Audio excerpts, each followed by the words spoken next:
We just caught a glimpse there of Leviathan. Last week when we spoke to him, he was saying that in the Gambit camp, their motto is, it's a process. And we'll have to see if their process has led them to discover something that maybe we don't know. There are your team comps, hashtag MYM win or hashtag GMB win. You've got a much more, I think, succinct team composition from Meet Your Makers with their new man JWoww on the top.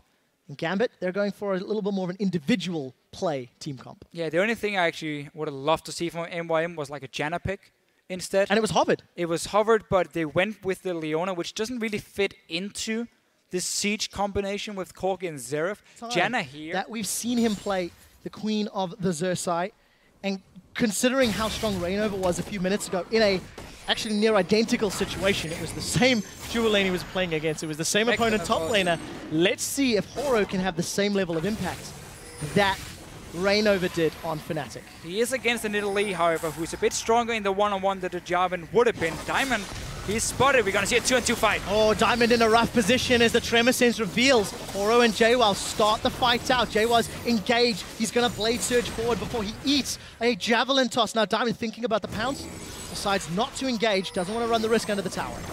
Diamond here used the flash actually as soon as he came into the lane when he saw Horo came behind him, cancelling the recall from JWoww. 2-on-2 fight being won by Gambit. It's one of the things you can always do with Renekton. They might even go for the dive here. Oh, I think they want to look stun for him the and land the spear, and then is it going to work? Spear doesn't connect. JWoww has managed to stun, but Diamond hops in. Their flash is going to be able to get him away. Slice and dice rather.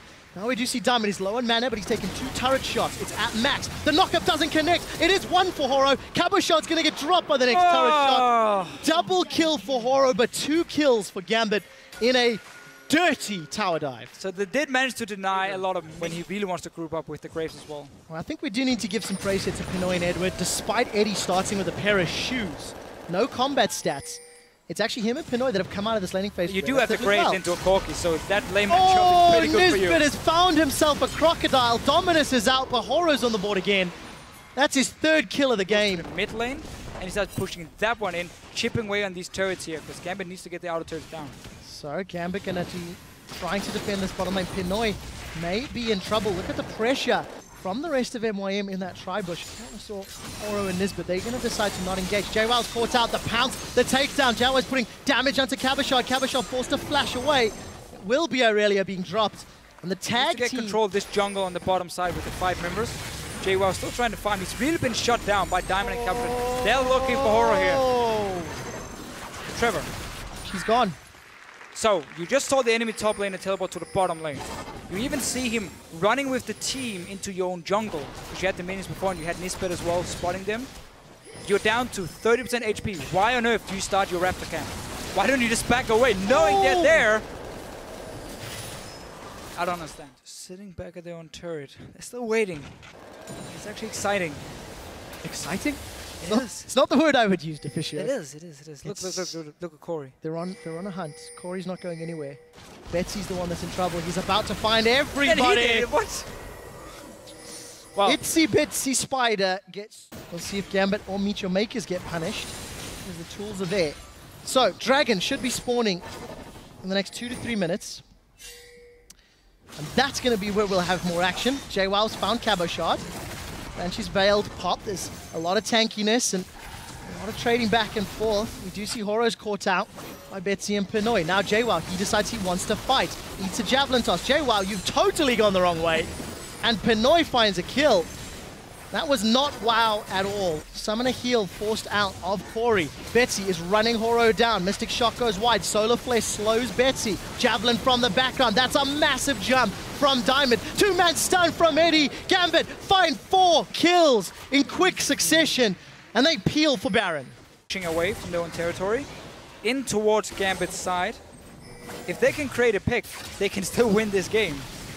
Because Gambit has simply not been able to close out the lead. And now we're going to get a team fight. That is a massive Crocodile. Corey and Nisbet caught out. Solar Flare hits nothing. Nisbet needed to make that count. Eddie is going to be zoning away MYM, and that will cost him his life. Gambit secured 2 in reply for 1. What more can they take? 3 inhibitors.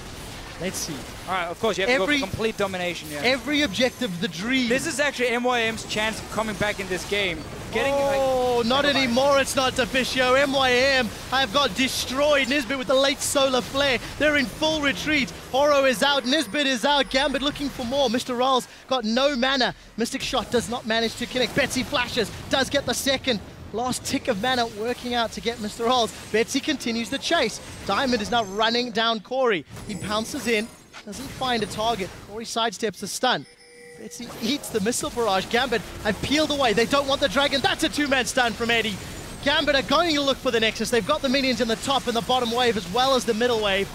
And they are going to lose Betsy, but it's not going to matter. 30 seconds, 50 seconds, 60-second death timers on the side of Meet Your Makers. And Gambit, it's not been pretty, but it's going to be a win. That's 4 games in a row for Gambit after losing their opening 5.